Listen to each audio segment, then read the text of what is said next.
Welcome everybody to my latest video. Please, when you get the chance, hit the like and subscribe button to keep seeing more great content from my page. Today I'm starting the teardown of my 350 Pontiac engine that will be used in my 1976 Firebird Formula project car. The key, in my opinion, to a good engine disassembly is to make sure to take your time, note all the components of the engine, any damage or problems that are visible. I also try to keep organized all components removed. I made a push rod organizer out of an old piece of scrap cardboard to keep the push rod straight with which cylinder they're removed from. In other words, I want to keep them matched with the rocker arms. This is done because in my opinion that they wear into the rocker arms. Obviously, any engine rebuild, you're going to be using new lifters, so that end should be okay. I also like to, when I'm tearing down any engine, be it big or small, to make sure I have good lighting and bins to store the items removed until I decide what's going to be reused during the rebuild of the engine. I also use plastic lunch bags, which I've noted in the video, that I label. I use this to basically keep track of any fasteners removed from the engine. Sometimes, especially in an automotive engine, you have special fasteners, head bolts, which I really don't plan on reusing, but you never know, you may have to. I'm not sure what my budget's going to be on this rebuild yet. So, one thing I always make sure is to have my tools organized and close at hand when I'm doing a rebuild. You can see here, using my air ratchet, I pre-loosen the head bolts to make sure I'm not trying to use the air ratchet to break them loose, and this just speeds up the disassembly of the engine. Like I said, I don't try to rush through this stuff, but it gets a little redundant trying to back, fasteners out a little bit at a time. The air tools just make it so much easier. One thing you'll notice in the penetrating oil I'm using, and I believe any good penetrating oil is essential for an engine teardown. I'm using a brand I call Free All. It's actually, in my opinion, one of the better penetrating oils out there. It's a little tough to find, and I will put a link in the description, but it's really a cut above a lot of other ones. Probably the only thing I've ever used that's even remotely as good as this coil, which is also a good penetrating oil. Now, during this project, I've been trying to make sure that I note anything that's wrong with the engine.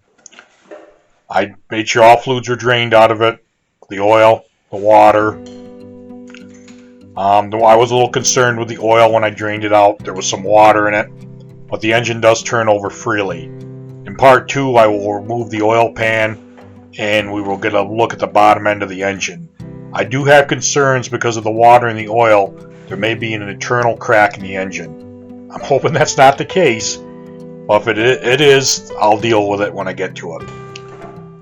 Now, one thing I want to note when doing these is to make sure you're using good ergonomics and stuff. One thing on these Pontiac engines especially is the cylinder heads are heavy. Some of you may be like me, not as young as you used to be, so just make sure you're using good proper lifting techniques and stuff. There's no sense of getting hurt doing something that's supposed to be a fun hobby. One thing I've also, if you'll notice, I'm using a real large breaker bar to break loose the cylinder bolts. I mean, the more leverage you can use, the better. These breaker bars, you can get them anywhere now. That one came from Harbor Freight. It's a lot longer than my S&K. Gives me a lot more leverage for breaking loose fasteners with a lot of torque on them.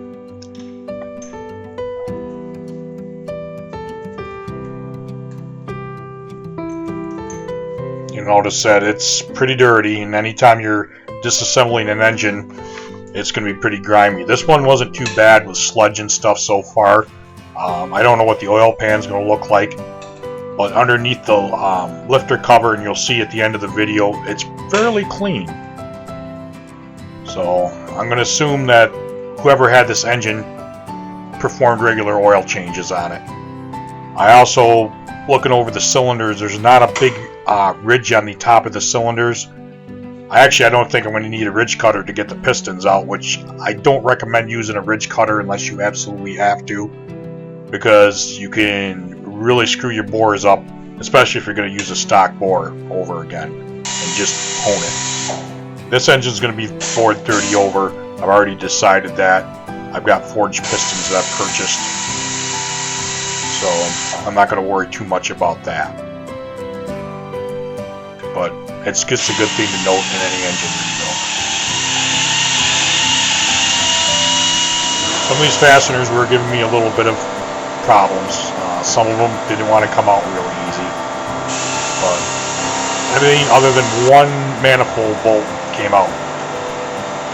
And that one manifold bolt that was on the right bank, I will take off the head when I get a chance.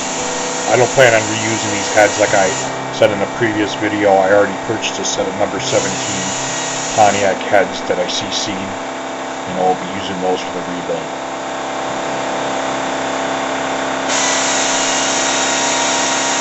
A couple things you're going to note is that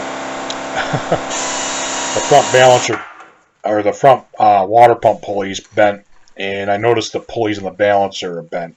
So we're definitely going to have to replace those. That's not a big deal. Like I said, I'm going to plan on doing some different things with the engine anyways. Probably going to add an aftermarket AC because there's components of my AC that are missing. Not sure yet what I'm going to do there. That's further down the road. My main concern now is to get the engine apart, check the mechanical condition of it, and, you know, if it's in sound block, then I'll get it to the machine shop and tell them exactly what I want done to it. Now, I'm getting off the distributor right here. That was a lot of fun. It was frozen there, but it did come off. Now, this is what the engine looked like under the lifter valley pan. Like I said, it's pretty clean. There's not a lot of sludge there. The cam lobes are actually in good shape. I pulled the lifters. The bottom of the lifters, there was no rub through on them. The bores had a lot of carbon buildup in them. And I don't know how long this engine's been sitting.